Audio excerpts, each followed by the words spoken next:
Hello everybody. Now, just before we get started, I wanted to give you a heads up. You'll hear me at the start of this episode say we're going to talk about all things proprioception and vestibular, but as we go through the episode it was running a bit long, and so I just stuck to everything proprioception based, and vestibular will come in our next episode. That's all for now, and here's episode 2 on our sensory system and everything proprioception based. Hello everybody, and welcome back to another episode of Belle's OT Corner. First of all, Happy New Year to everyone. I hope you all had an amazing, relaxing holiday and got some rest in over the New Year's, but I know for a lot of parents this can be a very stressful time with lots of noise and lots of chaos going on, so I hope you managed to find a couple quiet 5 minutes to yourself over the holidays. So to start off the new year, we have episode 2 of our sensory season, and today we talk all things proprioception and our vestibular system. So to start things off, we're going to talk about proprioception first. Proprioception is all about our body awareness in its simplest form, but it actually does a lot more than that, which we'll get into today. For each of the senses we'll go through today, so proprioception and vestibular, we're going to go through a little bit about what that sense is in some more detail. We're then going to look at what does it look like when someone might be seeking more of that sense or avoiding that sense. And then we're going to get into the so what. What can we do as parents, as teachers, as occupational therapists, or family friends? What can we do when we see someone that might be having difficulty with these senses or seeking out these senses to help their bodies feel a bit calmer and feel ready to tackle the tasks? So, to start off with, let's dive into proprioception in a little bit more detail. And as I said in the last episode, proprioception is at its core all about knowing where our body is in space. What's our body doing? But it also does a couple of other things that I wanted to dig into a little bit today as well. So our proprioceptive system receives information from our muscles about the level of stretch that's applied on them, and from our joints in relation to the level of compression at the joint. And our brain, as we talked about last week, decodes and interprets this information to give us a full picture of where our body is in space, where our different body parts are, everything from where my core is it balanced and upright or leaning a little bit, all the way through to what are my toes and my fingers doing as well. And it helps us figure out how these parts of our bodies can move to help complete tasks that we need to do. The other bit that I touched on very briefly last week that is actually quite important for our proprioceptive system in terms of what we do on a day-to-day basis is also about how much strength we need in our muscles to do the tasks that we need to do. Now, if we think about this functionally in terms of what this means for day-to-day activities, it could be things like I need to pick up my cup from the kitchen and carry it to the table. So how much strength do I need to use to keep holding that cup all the way from the table, from the kitchen bench to the table? And then that's different when that cup has some water in it, because that cup's going to be heavier. So how much strength do I need to use when it's a little bit heavier to carry it from the kitchen bench to the table? So our brain then puts all of this information together to give our body a really clear picture of where we are, what's happening, and what we can do with our body. So this is why our proprioceptive system plays a huge role in our coordination, in our posture, in our body awareness, and it then also helps our ability to focus and our ability to engage in some self-regulation strategies. Those last two are slightly different because instead of it being about where our body is and how we use our body, it's the more regulation and attention side of proprioception. And this comes because once we know where our body is in space, once we know what our muscles have to do and how they're going to do it, we can then allow our brain to feel a little bit calmer, and it has that capacity to engage and think a little bit more. And so our proprioception system comes from two different areas. It comes from the kind of functional, how I use my body and what I do, but the other side of functional where it's, okay, we're going to use our proprioceptive system to help calm our bodies and get us ready, or in some cases alert our bodies and get us ready to do and focus on whatever the activity is, which is why you'll hear so often, oh, do some proprioceptive activities, oh, do some heavy work, oh, do some deep pressure. And it seems as it's this magic wand that people can wave and it just works.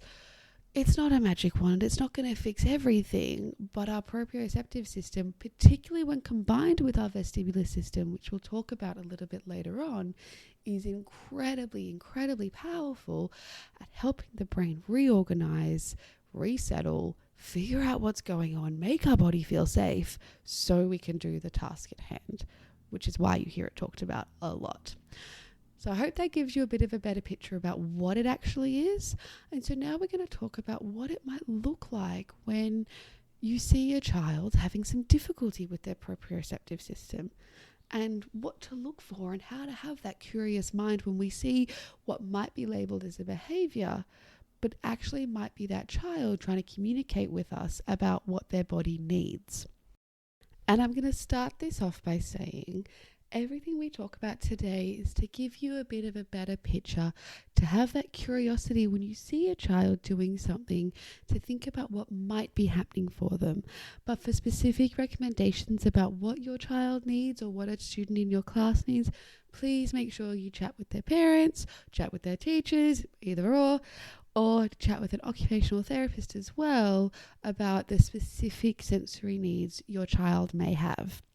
These are more just some general recommendations and general things to look for so that you can feel a bit more confident when you see your child doing something. And every child is different and so unique, and so they will present differently with what their sensory needs may be.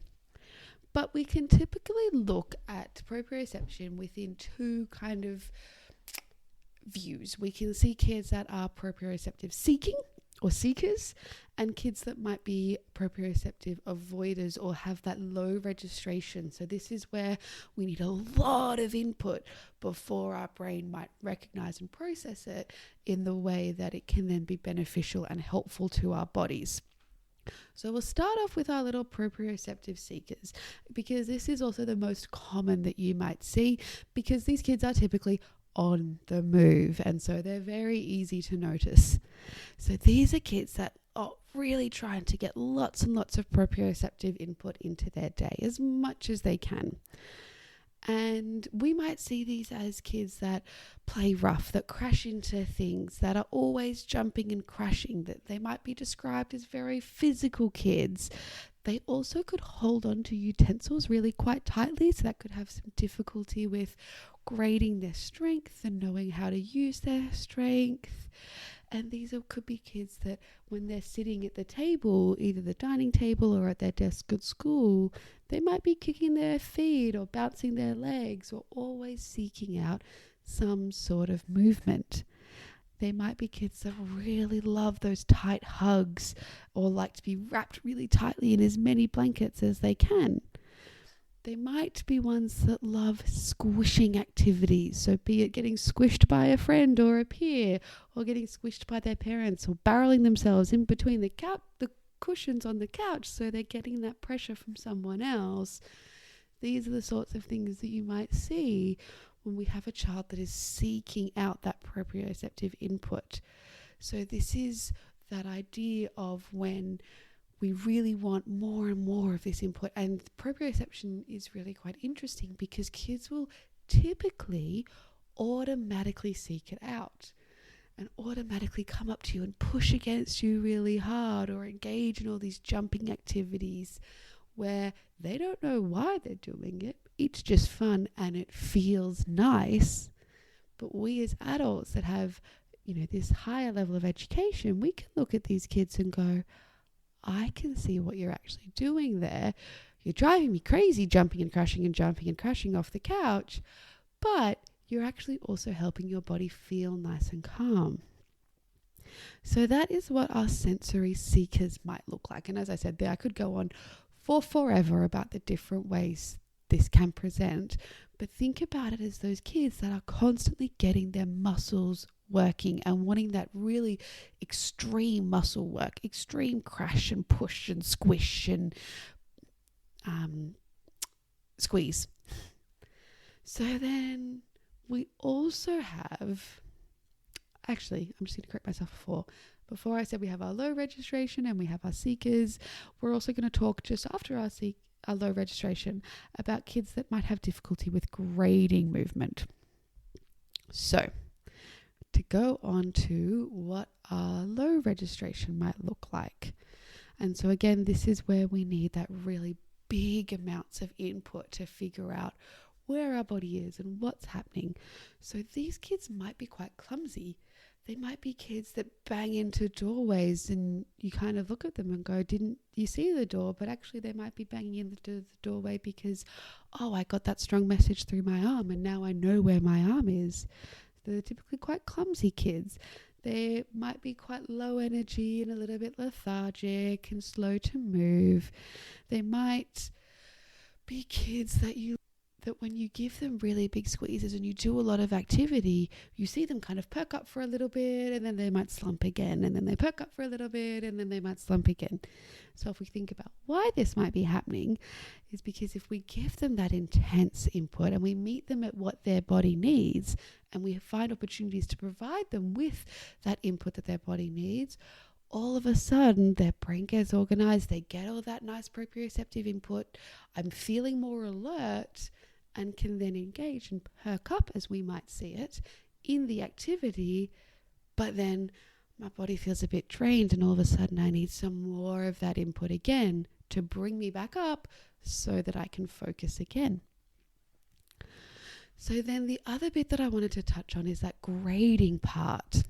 So this is where we look at some of those, how much strength do I need? So these kids that have difficulty with grading their movements might get it wrong, and instead of trying to touch somebody's face, they might accidentally slap them. Or they're trying to give their friend a high five and all of a sudden their friend's fallen over and they don't know what happened and what went wrong. When we look at handwriting in some of our older kids, then you might see ones where they've pushed really, really hard and almost they've ripped the paper because they don't quite know how hard to hold their pencil. They might misjudge the weight of an object. So when they pick it up, they might pick it up and send it flying, or they might pick it up and it falls out of their hand because they haven't quite figured out how much strength to use to be able to complete the task that they're trying to do. And that grading of strength and grading of how to use their muscles is a little bit tricky for them.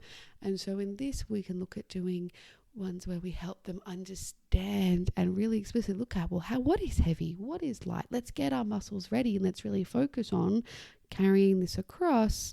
Or when we're looking at writing, let's really bring our attention to what is too much pressure, what is a little bit of pressure. Let's force our brain to pay attention to how much strength I need to complete these tasks as well.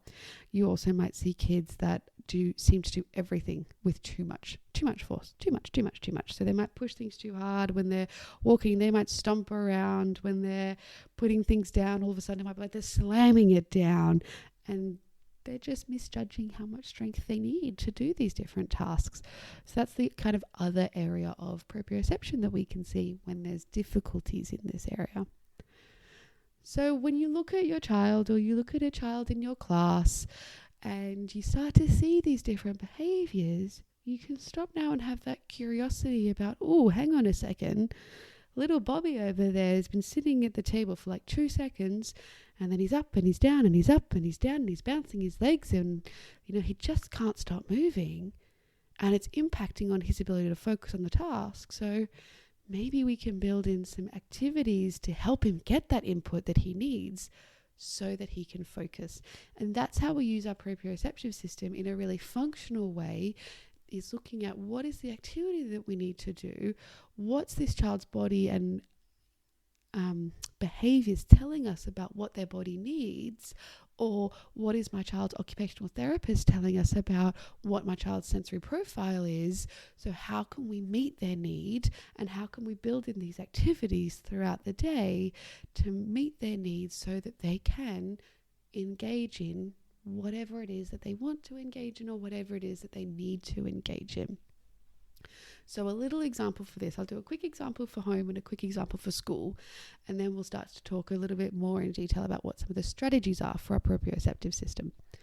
So a school example of this could be, as I said before, a little kid that's getting up and down and can't manage to sit still, or it could be a little kid that is constantly pushing too hard. He's leaning and bumping into everything that he can. He's finding it really hard to focus on the class. He's slumping all the time, and he's just a little bit slower and a little bit hard to engage in the lesson. So let's say the lesson was a writing task that we had to do, and you notice this kid is just slumping and really struggling. When he goes to write, he might be pushing really lightly, or he might be pushing really, really hard. And so what we can then do is look at, okay, well, let's get some movement into this kid. If we are, or if we might be actually a low register, and so we need a lot of that input, let's get up, let's get moving, let's get those muscles, let's get those joints moving. Let's send a huge amount of information up our sensory system to our brain so it can reorganize, it can bring ourselves up, and then we're going to return back to the task. And depending upon the age of the child, we're going to alter our language to help them understand the why. Younger kids, we might hide it in a bit of a fun activity that the entire class can do.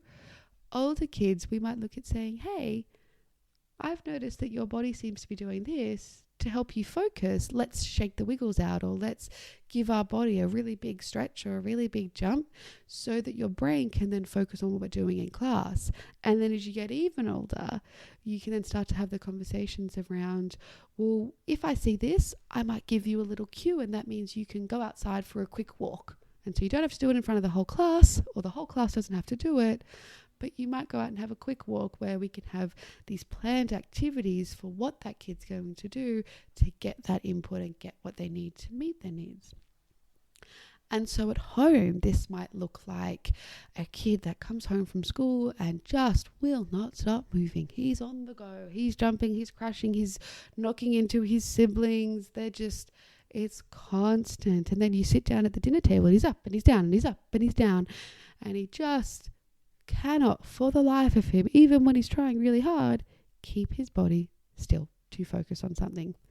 And so this is where we look at, well, what are the activities that we want him to do? So let's say the one that drives you up the wall is that every time you put dinner on the table, everyone sits down and he just cannot sit still. He is up, he is down, he is slumping off his chair, he's falling sideways and crashing onto the floor, whatever it might be.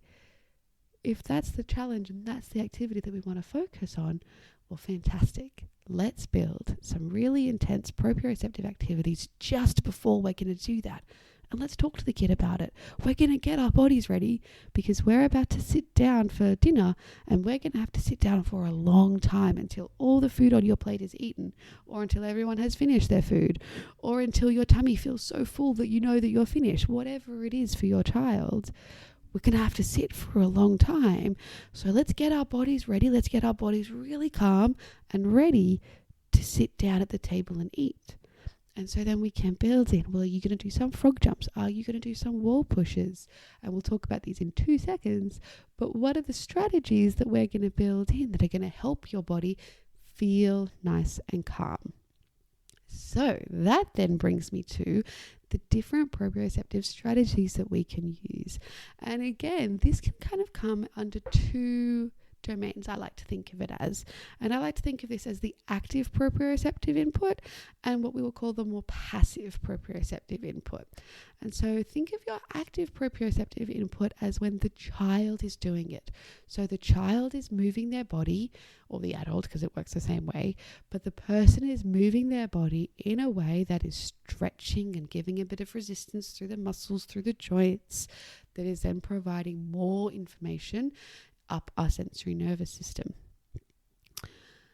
And our passive, well, this is more where we might have an adult come in to help, to provide squeezes, to provide pressure to the muscles, to our joints, that does a similar process of, yep, there's a different stretch there, yep, that's in a different position, so therefore that message gets sent up our central nervous system to our brain for it to then decode.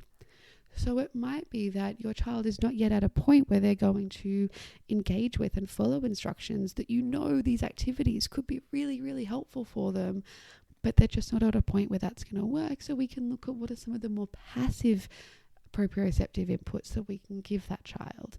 Or you might find your child doesn't actually like being touched, because when we look at the passive proprioception, this does require an increased tactile input. And if your child doesn't like being touched, then we're going to build in some more active ones that they can really get moving, follow some instructions, engage in different games, activities, you name it, where you kind of tweaked the activity or tweaked the game because it's going to give all of that extra input that's going to be beneficial for your child. It's not going to be we have to stand here and we have to do these 5 jumps because, there's no real point, but mum said I had to do it.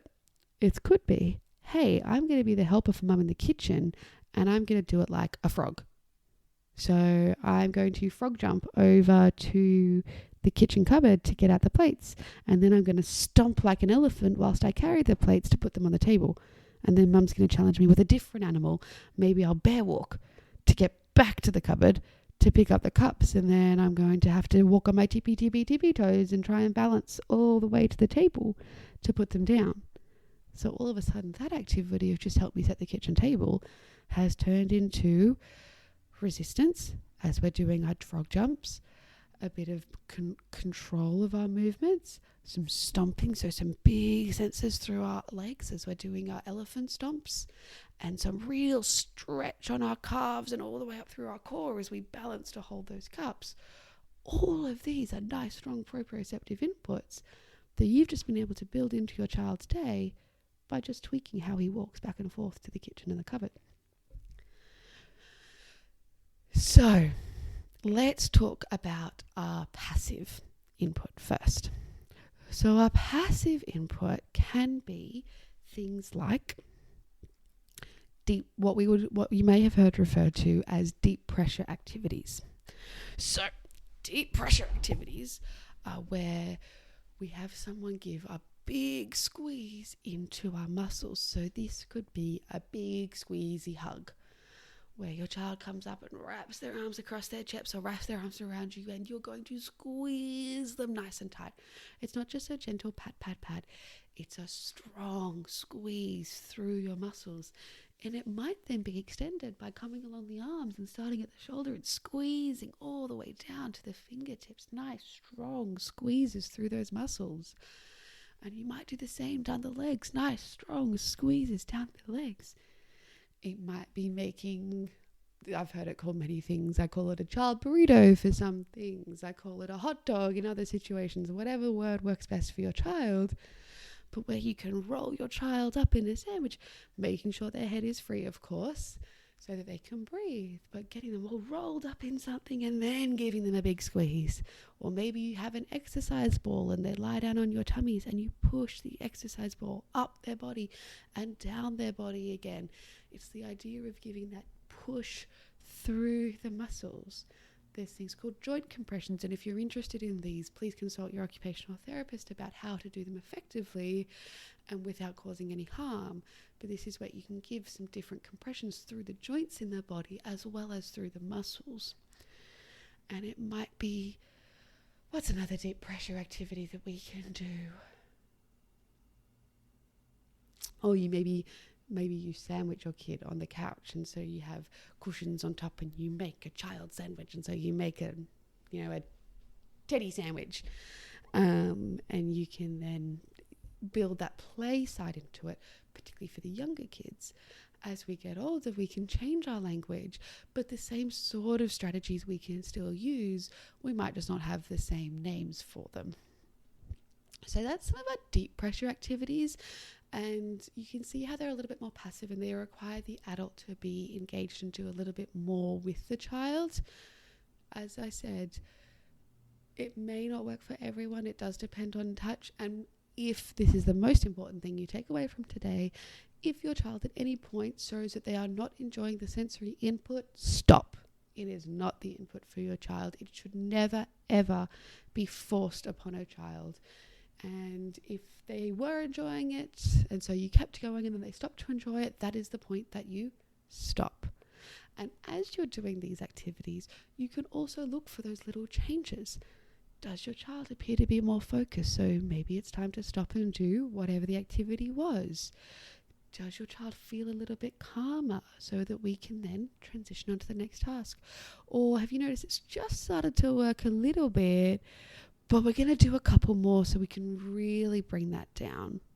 Or have we given them enough and you've seen them start to perk up a little bit? As you're doing these sensory activities, you want to be constantly watching your child with that curiosity to see, is this helping? Is this changing? It always should be fun and engaging. But that secondary part of, is this actually having any impact on how they're able to then engage in whatever the task is? And it may be that you trial an activity and all it does is heighten your child even more, and you know, no, that is not the one for now. Or in class, it might be that you try something different and actually it didn't really have an impact, and so you try another one. There are countless different activities that you can try, and it's about finding what actually works best for your child. So now if we talk a little bit about your... Wow, this episode is going long. I did not realize. Okay, that's fine. We can keep going. So we are going to talk now a little bit about some of those more active proprioceptive activities. And you might have heard these referred to as heavy work or heavy muscle work activities. And so this is when our muscles are really involved in pushing, stretching, some resistance, where they're working hard. Because if they're working hard, we're getting that different stretch response, we're getting that information about where our body is, and lots of that information getting sent up our central nervous system. So this is where you see things like push, pull, lift objects that are heavy, carry things, activities that are inadvertently putting that additional pressure through our proprioceptive receptors, through our muscles, through our joints. So, what could these be? And these are activities where your child is actively having to do the work themselves. And so some ones that you could do at school could be things like chair push-ups. So where you put your hands on the chair next to you and you push through your arms to lift your bottom up and off the chair, and maybe you lift and hold for 2 seconds and then down, and then lift and hold for 2 seconds. Or if that's not quite enough, maybe you lift and hold for 5 seconds, depending upon the child. It might be things like wall pushes, where you put your hands on the wall and you take, you're a couple steps away from the wall and hands on the wall, and you really try and push that wall over. So you're using all of that strength, pushing through your legs, pushing through your arms to try and move that wall. It could be animal walks, like I mentioned before. So maybe you're doing bear walks or frog jumps or walking like a elephant, or donkey kicks, crab walks. The animal walks that you can do are endless. It might be wheelbarrow walking. Now this you have to be really careful with. If you notice any dip in your child's back, move your hands further up to their hips. As they build some strength, you can move your hands further down towards their knees, but just make sure you're not putting any extra pressure or curve through their spine. It could be things like doing some house chores, sweeping, vacuuming, carrying a laundry basket for you, helping clean up and putting toys back into a basket. Instead of your child holding the basket, have your child pick up the toys and put them in, and pick up the toys and put them in. Or maybe they're going to help carry the shopping in from outside. Yes, it does mean that some of your chores will take a little bit longer, but you're also building in that extra input for them automatically into their day, so it's a bonus. I could go on and on about the different active proprioceptive inputs that we can do.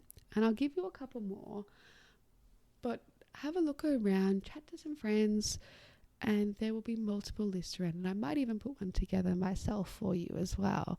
But these are things like jumping on the trampoline, jumping on the beds, jumping and crashing into something. So I get to jump through my legs, and then I crash, and I get that strong push as I land, and that strong sensation as I land onto cushions as well.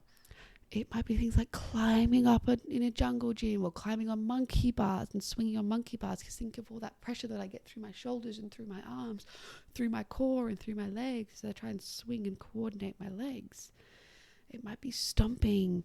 It might be balancing on top of a large yoga ball and having to manage that balance as I wobble from side to side, and I'm having to use my core to keep my balance. There's also some oral behaviors that are highly proprioceptive. So chewing something that's got a lot of resistance to it, because that's got all the muscles and joints in my jaw working really hard. Maybe it's blowing bubbles, sucking something through a really like a thick liquid through a straw, getting that real strong sensation through your jaw happening.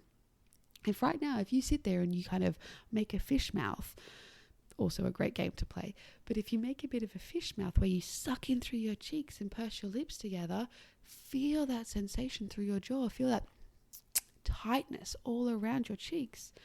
That's your proprioceptive system saying, hey, I know where all of this is. And then we've got everything with our hands as well. So we can have stretching and pulling on stretchy bands, squeezing Play-Doh, squeezing Theraputty that has that little bit of extra resistance. You name it, there's endless list. Yoga is also a really good one, and different like yoga poses for kids that work on that balance and work on that pushing can be fantastic. So that gives you kind of some ideas of what some of those more active activities are. And the last thing that I want to do is talk about, well, okay, so what? What do we do with all of this information? How do we build it into our day? And I mentioned a couple before in some of the examples that we talked through, but I wanted to talk through some other ones. And you may remember that in our last episode, I talked a lot about not just doing sensory for the sake of sensory, but being quite purposeful and quite targeted in how we use this and what we do. So I want you to think about it as an idea of looking at what the times are when you notice your child get a little bit frustrated, or maybe the times when they just can't stop moving. But what is the actual activity that they're trying to do? So in the morning, maybe when they get up, they are absolutely buzzing. And they're up, down, they're down the stairs, they're on the TV, but then they're on the iPad, but then they're running up somewhere else and they've left both devices playing. And then they're jumping on their beds, and your mornings are so busy. So what can we do? We can look at, hey, let's build in some of these activities into our morning. So maybe before we even leave the bedroom, we're going to do some big squishes and some big hugs to say good morning. Get some of that passive input in. Or if your kid's too much on the go, maybe we're going to give them some jobs to do that require that bit of heavy work. Maybe what we're going to say is, hey, today you're going to be a dragon. Stomp like a dragon. Because even if you might not see it, your child then has to change how their body's working. Maybe they get down on all fours and roar like a dragon and breathe fire like a dragon. Maybe they have to, really arch their back and get that big stretch through their back. And so they can be a dragon, and that can be their morning play. Or maybe as you're walking down the hallway to brush teeth, instead of just walking down the hallway, you're going to jump down the hallway together. And then you're going to stop at the door and you're going to do some wall pushes. And then we're going to walk in to brush our teeth. See how we kind of tie in the input that your child needs with them being able to focus. And the really nice one here is as your child gets a little bit older, and you can start this really young as well, we just kind of moderate our language depending upon the age of your child, is we can talk about it as well. Don't be afraid to talk to your kid about what you see their body doing, and therefore how we can help our body feel better. If you see your child is constantly buzzing and up and down and all around, say, hey, your body's going crazy today. Your body's got so much energy today. Your body just can't sit still today. Or, wow, look at how much amazing energy you have. But we're going to have to really focus our bodies and our brains. So let's get all that energy out. Let's shake it all out. Let's jump it all out. Let's do some big squeezes. Let's help our body feel ready to do this activity. Because what you can notice is kids will typically frequently seek this out. They don't know why, but they're seeking it out. So if we can start to label, Hey, do you have a wiggly body? Hey, is your body full of wiggles? Should we get rid of those so that we can sit down and have dinner? Or should we get rid of those so that we can get your clothes on without you wriggling out of them? Make it a little bit silly. Make it a little bit playful. But talk to your kid. Okay, let's get those wiggles out. We're going to do 10 of the biggest jumps you can do. Really, really tall, really big ones. Count them. We're going to go 10, 9, and count them all the way down to 1. And then go, oh, wow. Is your body feeling better? Is your body ready now? And start to have your child check in with themselves. Is my body ready? Is my body good to sit down and do this? And we can do this in the classroom as well. If you're a teacher and you've set a class task and everyone's sitting at their desk doing it independently, but you notice a couple of kids are really, really struggling with that idea of sitting and focusing, then you could walk over and say, hey, I've noticed your body's, a bit wiggly or a bit unsettled, or, I've noticed that your legs are just taking you all over the classroom. Should we do something to get the wiggles out? Or maybe if you know that you've got a kid or a couple of kids in your class that might need this extra proprioceptive input, I guarantee there's another 5 in your class at least that will also benefit from a bit of proprioceptive input. So what we can do is we can build this in automatically. So before we're going to sit down to do a writing task, well, let's get up. Like, kind of Go Noodle's a fantastic site. They have some great ones. It's a website, for those who don't know, that has some great little videos about some different movement breaks. Or you can make them up yourself and you can do a Simon Says or a Copy the Leader, or everyone's going to help carry and pass out different activities. Or if it's just one kid that might need a little bit of extra, well, he can be your helper and carry out the books and hand them out to everyone. But maybe we look at building in some classroom-based activities and some classroom movement breaks that look at jumping, pushing, pulling. Maybe you have one kid that needs to rearrange and move a desk out of the way, or a couple kids that can all help to push the chairs and push the tables out of the way before we come and sit down on the floor, and then they can push and pull them back so that the room's set up again. You can just be a little bit creative with how we build this input in around the times that we need them to focus, and around the times when we know they might be a little bit excited, like when they come in after playtime or after recess or after lunch, and they've got all this extra energy. We're bouncing off each other, the classroom's buzzing, everyone's making a lot of noise. Great. Well, in those times, we're going to do some things that are still going to give that strong push, but might be a little bit calmer. We might see who can balance on one leg, and then who can walk like a bear, but we're going to do a really quiet bear. So they have to get all that pressure, but they're going to try and be really gentle with their arms and their legs all the way until they get to their seat. Or we might have everyone sitting in their seats and just doing some chair push-ups before we then sit down and do our writing. So there's lots of different ways we can look at building in the inputs into our day around what are the activities that we need to do. And as I said last episode, that's the biggest takeaway when we look at sensory. It's around, what is it that we're trying to help this child do? Are we trying to help this child do something that they need to do? Are we trying to help this child do something they want to do? So let's help their body get ready to do that, to be able to focus that. Let's meet the child with what their body needs to be successful in completing that activity. So that is all about our proprioceptive system, and I'm just checking the time, and that took a lot longer than I expected, which is fantastic because it means hopefully everybody has a really nice clear picture of what our proprioceptive system is and what it looks like and what that means. But I'm actually going to wrap the episode up here, and we can talk about vestibular next time, because otherwise this episode is going to end up going way too long, and I know so many people are already quite time poor. So I want to try and keep them short and sweet. So we'll end this one here with all your little tips and tricks for proprioceptive systems, and the two takeaways from this episode that I think. Number one is that it should always be fun and should always be to the benefit of the child. And so if the child ever shows any indication of not enjoying it, the sensory input can be stopped. The second takeaway is, if one thing doesn't work, it doesn't mean all proprioceptive things won't work. We can just try a different one. and try and meet the child with what they need. I changed my mind. 3 takeaways. Last one. As you look at your child and through morning routines, through playtime with friends, whatever it might be, and you start to notice some of these curiosities, have the confidence to try something.